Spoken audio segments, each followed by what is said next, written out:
नमस्कार. मागच्या आठवड्यामध्ये एक 14 वर्षाची मुलगी माझ्याकडे क्लिनिकला आली होती आणि तिचे केस हळूहळू पांढरे व्हायला लागले होते.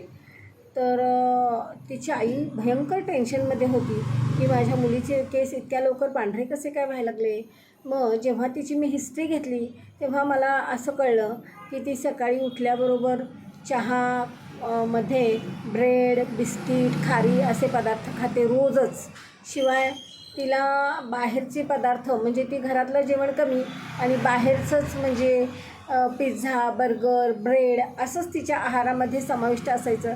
शिवाय ती तळलेले पदार्थ पण जास्त खायची म्हणजे चिप्स, वेफर्स वगैरे. आणि मग अशा मुळंच तिचे केस एवढ्या कमी वयात पांढरे व्हायला लागले.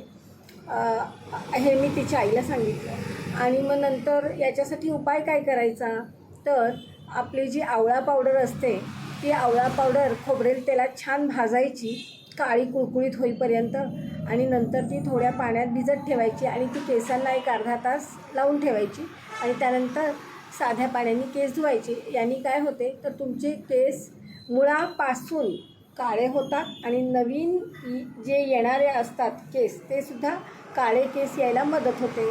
धन्यवाद.